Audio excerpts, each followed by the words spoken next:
नमस्कार दोस्तों, स्वागत है आपका बीएल स्टडी क्लासेज पर। दोस्तों, आज अपन बात करने वाले हैं राजस्थान पुलिस के रिगार्डिंग कुछ महत्वपूर्ण बिंदु है जो मैं आपको बताना चाहता हूं। जैसे कि राजस्थान पुलिस में बहुत सारों का डाउट है कि मेरी आयु की गणना किस प्रकार की जाए, या आयु की गणना मेरी ज़्यादा हो गई है, कम हो गई, क्या मैं जीडी जनरल से फॉर्म भर सकता हूँ, क्या मैं जनरल से फाइट कर सकता हूँ या नहीं कर सकता हूँ। अगर मैं फाइट करता हूँ तो क्या मैं उसी कैटेगरी में रहूँगा या अपनी कैटेगरी में वापस आऊँगा।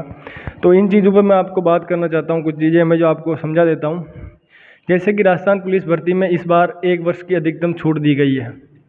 बाकी नॉर्मल इसकी आयु होती है जीडी में जनरल में सिलेक्ट होने के लिए 23 साल, फिर एसटी एससी ओबीसी इन सभी को 5 साल की छूट होती है। कुल एज हो जाती है इनकी 28 साल। और फिर चालक होता है, चालक के लिए 3 साल की एक्स्ट्रा छूट होती है, और चालक में भरने के लिए आप हो जाते हैं एलिजिबल 31 साल तक के। ये मैंने आपको बड़ा बड़ा आंकड़ा बता दिया है। और एक्स आर्मी वालों के अलग से डेट है, और महिलाओं को इसमें 5 साल की एक्स्ट्रा रिलैक्सेशन है। तो अब जैसे इसमें डेट मेंशन कर रखी है दोस्तों 1/1/2008, इसके बाद का आपका जन्म नहीं होना चाहिए। जिसी का भी आप जन्म डेट देख लेना कि भाई 1/1/2008 के बाद है, तो वो लड़का फॉर्म नहीं अप्लाई नहीं कर पाएगा। अप्लाई कर भी देगा तो उसे बाद में मेहनत करने के बाद में बाहर निकाल दिया जाएगा बाद में, क्योंकि उसकी डेट ऑफ बर्थ 1/1/2008 के बाद की होगी, तो उसे बाहर कर दिया जाएगा। और सामान्य में उसकी आयु 1/1/2002 से पहले की नहीं होनी चाहिए जनरल में सेलेक्ट होने के लिए, क्योंकि 23 साल का होना चाहिए, अंडर 23 साल। तो 1/1/2002 तक बनती है।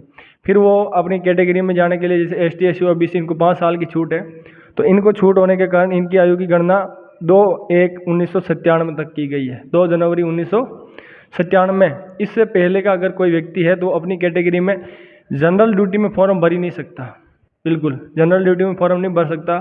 फिर अगर वो 2/1/1997 से पहले का है पुरुष, तो उसको फॉर्म भरना होगा चालक के अंदर। वो चालक के अंदर फॉर्म भरने के लिए एलिजिबल होगा अगर उसके पास लाइट लाइसेंस या हेवी लाइसेंस है तो। महिलाओं को इन सभी छूट जो मैं बता रहा हूँ इनमें 5 साल की एक्स्ट्रा छूट है। जैसे महिलाओं के लिए 1997 में जनरल में लास्ट है, ओबीसी एसटी एससी में 92 में लास्ट है, और बाकी अदर जैसे कि आश्रित है तो उनको 94 में लास्ट है। जो अपने आप अनुकंपा से आते तो उनको 94 में लास्ट होती है। ये मैंने आयु के बारे में आपको बड़ा बड़ा बता दिया है। और सैनिकों के लिए 1983 तक के 2/1/1983 तक के सैनिक इसमें फॉर्म भर सकते हैं। तो ये जो आयु सीमा आप देख रहे हैं कि इसी के अंदर 1 साल को आपके समाहित कर रखा है। जो 1 साल की छूट एक्स्ट्रा दे रखी है वो इसी के अंदर समाहित है। ये हो गई आयु के बारे में जानकारी। फिर मैं आपको एक एक्स्ट्रा और जानकारी देना चाहता हूँ। जैसे किसी के पास एक्स्ट्रा जो नंबर जुड़ते हैं राजस्थान पुलिस में, वो किन किन चीज़ों के जुड़ते हैं। एक तो एनसीसी के नंबर जुड़ते हैं दोस्तों। एनसीसी के नंबर जैसे आपका एग्ज़ाम होता है, आपका फिजिकल होता है, फिजिकल के टाइम ही आपसे ले लिया जाता है। एनसीसी का सर्टिफिकेट या होम गार्ड का सर्टिफिकेट है, ये सारी चीज़ें वहीं ले ली जाती हैं। एनसीसी में अगर सी सर्टिफिकेट है तो 10 नंबर, अगर बी सर्टिफिकेट है तो 8 नंबर, और अगर यदि ए सर्टिफिकेट है तो उसको अपन नंबर मिलते हैं दोस्तों 6 नंबर मिलते हैं।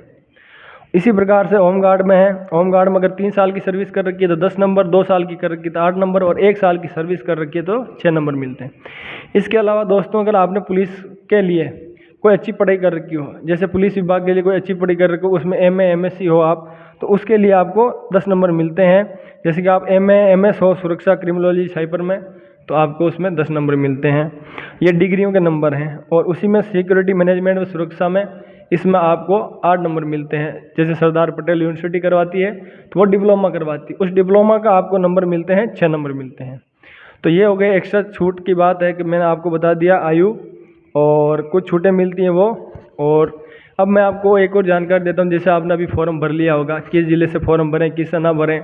अगर अभी भी आपके द्वंद्व चल रहा है तो मैं सीधी सलाह देना चाहूँगा कि जिस ज़िले का लड़का है, अगर उस ज़िले में उसके पोस्टें हैं, उसकी कैटेगरी की लगभग 15-20 पोस्टें भी हैं, तो उसे उसी ज़िले से अप्लाई करना चाहिए। वहाँ अधिकतम लड़के नहीं आएंगे, जबकि वो वहीं से सिलेक्ट होने के पूरे चांसेस होते हैं। तो जिस ज़िले में, अपने ज़िले में अगर पोस्टें हैं तो सबसे फर्स्ट प्रायोरिटी दीजिए, आप अपने ज़िले को भरने की कोशिश कीजिए।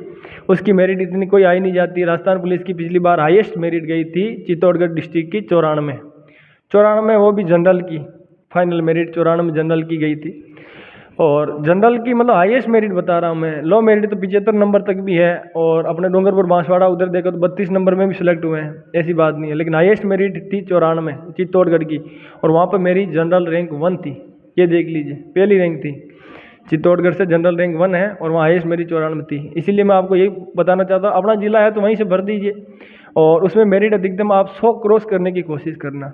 जब भी आप पढ़ाई करो तो कैसे करनी है उसके बारे में एक आपको जल्दी वीडियो बनाऊंगा, स्ट्रेटजी बनाऊंगा, आपको कैसे पढ़ाई करनी, कितना स्कोर करना चाहिए, टेस्ट सीरीज कैसे दे, उसमें वीडियो बना दूंगा। लेकिन अभी आपको ये है कि जिला भरना है, सबसे बड़ी इंपॉर्टेंस होती है जिला कैसे भरे, कहाँ भरे। तो आप अपना होम डिस्ट्रिक्ट भरिए, होम डिस्ट्रिक्ट में अगर पोस्टें नहीं है तो आप आसपास की डिस्ट्रिक्ट देखिए जहाँ से आपका आवागमन अच्छा हो सके। अभी आपको ये नौकरी बिल्कुल ऐसे लगती होगी कि हम बेरोजगार है तो लगना ही है, लेकिन उसके बाद आपको लगेगा भाई नहीं थोड़ा ठीक होता, तो इससे बजाय पहले है कि भाई आप अपने ज़िले का देखें, उसके बाद पास के ज़िले का देखें, उसमें पोस्टें हो तो वहाँ से अप्लाई करें। अगर कहीं से भी आपको लगेगा भाई अपने आसपास भी पोस्टें नहीं, अपन नहीं भर पा रहे हैं, कुछ हो नहीं पा रहा है, तो मैं ये सलाह दूंगा कि आपको, मैं खुद बताता हूँ आपको डिस्ट्रिक्ट, उनमें आप भरने की कोशिश करें।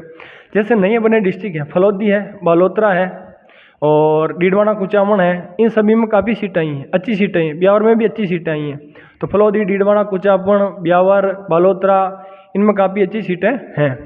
बाकी उदयपुर, राजसमंद और इनमें चित्तौड़गढ़ में, भीलवाड़ा में, इनमें भी काफ़ी अच्छी सीटें हैं, और यहाँ से मेरिट भी कोई इतनी ज़्यादा हाई मेरिट नहीं जाती।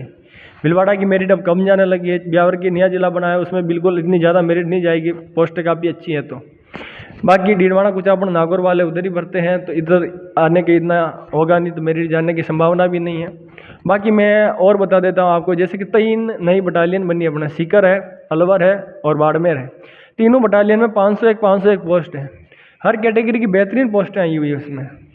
आप अगर कहीं से भी ना लगे कि मैं फॉर्म कहाँ से अप्लाई करूँ, मेरे कुछ समझ में नहीं आ रहा, लेकिन मुझे नौकरी लगना ज़रूरी है ही है, मैं कह रहा हूँ आप इन तीनों बटालियन से फॉर्म लगाना, इसमें कोई ज़्यादा मेरिट नहीं जाएगी, लड़के ज़्यादा नहीं भरेंगे, मुझे इतना सा मालूम है।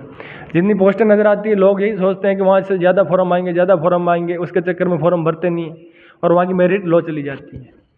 यही रहता है, ये सिस्टम रहता है कि जहाँ कम पोस्टें हैं तो वहाँ देखते हैं यहाँ कम पोस्टें होगा नहीं, लेकिन जो वहाँ भरता है वो सिलेक्ट हो जाता है।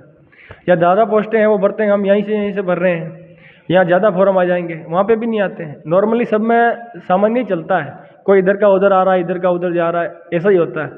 लेकिन आपका जहाँ मन करे मेरा यहाँ भरना है वहाँ भर दीजिए, बढ़िया तैयारी कीजिए।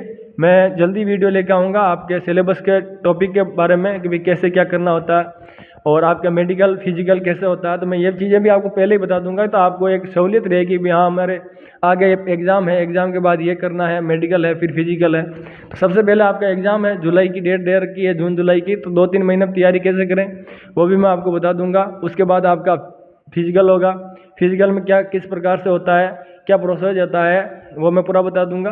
फिर मेडिकल का बता दूंगा, और जैसे आपका डॉक्यूमेंट वेरिफिकेशन और ज्वाइनिंग है मैं सारा प्रोसेस आपको बताऊंगा। तो आप चैनल से जुड़े रहें और इसके बाद आने वाले वीडियो को भी ज़रूर देखें। थैंक यू, जय हिंद। और कोई भी डाउट हो तो आप कमेंट बॉक्स में बता दें, मैं उसका रिप्लाई करने की कोशिश करूँगा जैसा मुझे वक्त मिलेगा। थैंक यू दोस्तों, जय हिंद।